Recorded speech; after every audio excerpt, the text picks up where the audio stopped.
If you guys have ever wondered how far under par you have to shoot to break even on various professional golf tours, we're going to break a couple down in the next 5 to 10 minutes. I picked a mini tour from California called the Asher Tour. It's a pretty standard and well-known one. There is no Q school for the Asher Tour, so zero expense there. There is a 28 event season, and I broke down in a previous video that the cost of each event is roughly 2x the entry fee, which comes out to about $2,500. Now, that multiplied out by 28 events would actually cost 70 grand to play the full season, but no one does that. The max amount of events anyone played was 12 from the research that I did. So if we use that figure, 12 events times 2,500 a pop is $30,000. So that would be a more reasonable investment to play a season on the Asher Tour. And in order to break even, you need to finish fourth on the money list for the season, earning $33,075. In order to do that, you'd have to shoot 46 under over the course of 21 rounds, averaging about 2.2 under par per round. This is an actual player that I was studying here. He's 27 years old, number 2491 in the official world golf rankings. He made 4 of 8 cuts. He had 1 win. And contrasting that with the first on the money list, this gentleman earned $44,733. He was 29 years old, 902 in the official world golf rankings. He shot 73 under over 24 rounds, averaging 3 under par per round. He had 1 win, made 7 of 9 cuts, and the maximum ROI you could earn on your investment of $30,000 upfront to play a season is 49%. So the first place money list guy made about a 50% return on investment for shooting an average of 3 under per round and getting 1 win on the Asher Tour.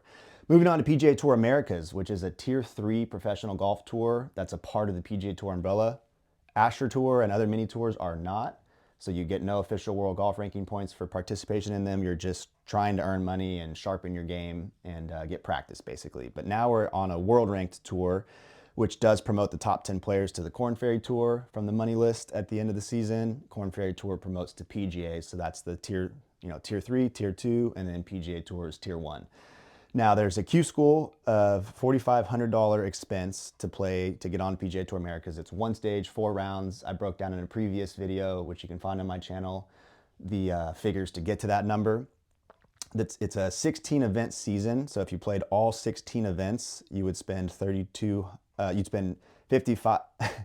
If you played all 16 events at $3,200 each, which is again a figure I broke down in a different video, that would run you $51,200, and combining Q School plus all 16 events would come out to $55,700.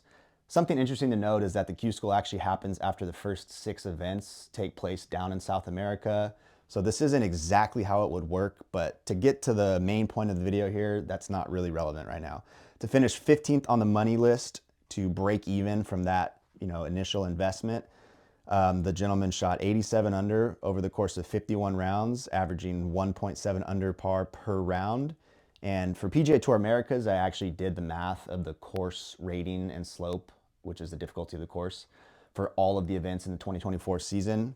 And it came out to 74.3 course rating. So if you want to try to give some sense of the difficulty of the courses from a handicap system standpoint, which again is not exactly how it works, but for the general golf population, this I think kind of puts it in perspective and is somewhat interesting to note.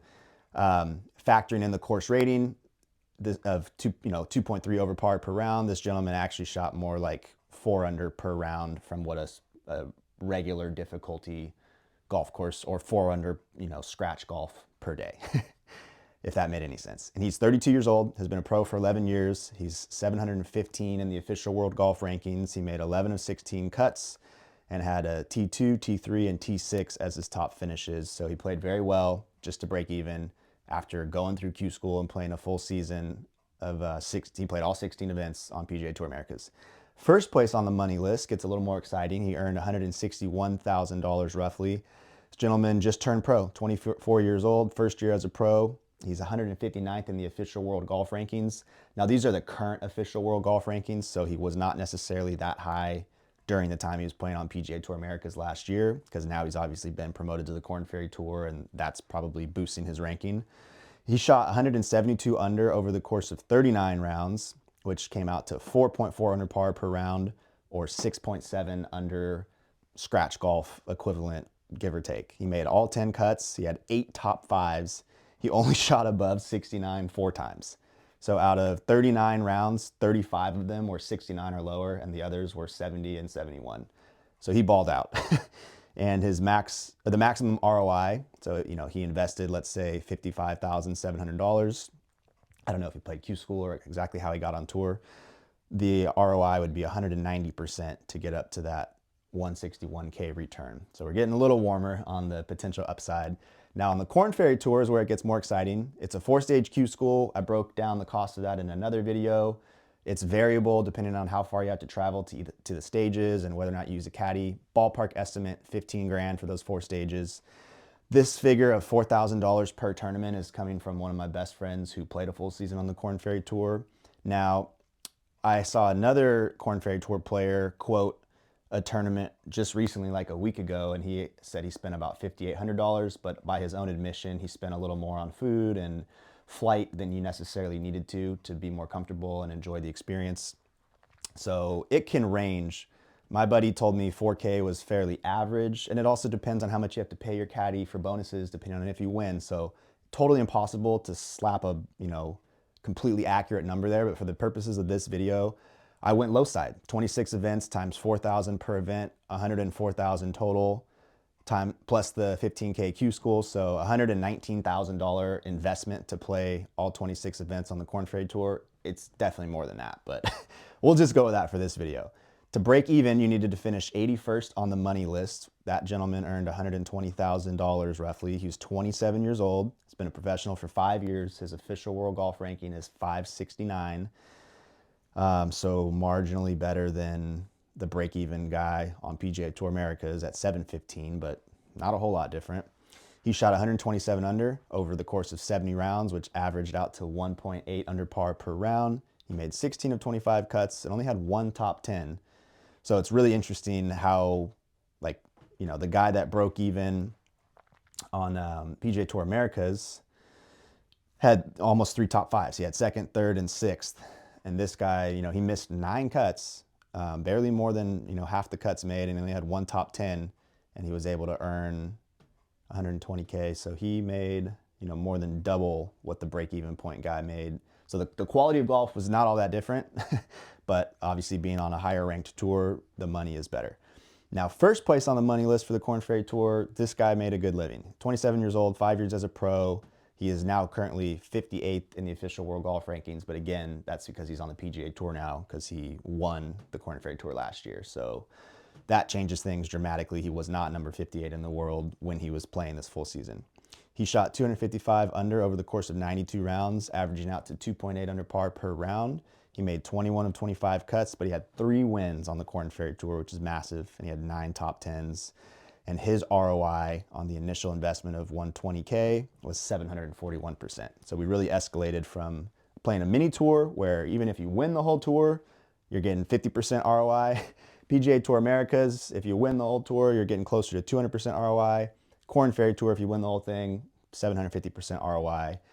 No surprises there. Now, what's really interesting to look at, I think, is scores relative to par, which is what we said we were going to talk about in the whole video. How far under par to break even. So to break even on the Asher Tour, he averaged 2.2 under par per round. To break even on PGA Tour Americas, he averaged 1.7 under par per round. So actually, in theory, played worse to break even on Americas than a mini tour. And then to break even on the Korn Ferry Tour, averaged 1.8 under par per round.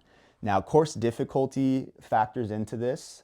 I haven't played at the Korn Ferry Tour level or the PGA Tour Americas level, so I don't have any first-hand direct experience. I've played at the Asher Tour level, and in the one video I broke down from Wigwam, which was my most recent Asher Tour event, I believe that course rated at 75.0.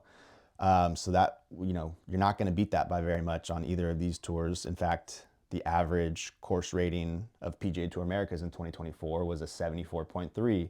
So I don't think there's much differential in terms of course difficulty between mini tours and PGA Tour Americas, or at least the Asher Tour, which is, again, one of the most legit mini tours that I'm aware of currently in America.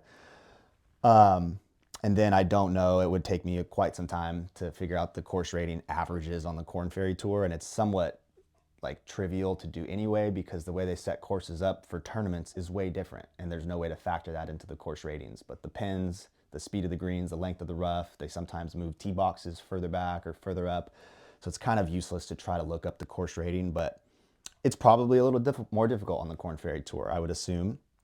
But it doesn't look like the average score under par of 2.2, 1.7, and 1.8. The point I'm trying to make here is it sure doesn't look like there's a very, significant difference in the level of play to break even on any of these three tours. But, you're going broke on the Asher Tour versus America's and Korn Ferry, where you at least have a fighting chance to have a living for yourself. But really, it's kind of only on the Korn Ferry Tour. And so it was interesting to note. And if you guys enjoyed this video, please leave a like and let me know what you thought of it. Any more ideas for future videos that I could break, topics about pro golf down on this whiteboard, drop them in the comments. Please subscribe if you'd like to be notified of the next video, and I'll see you guys soon.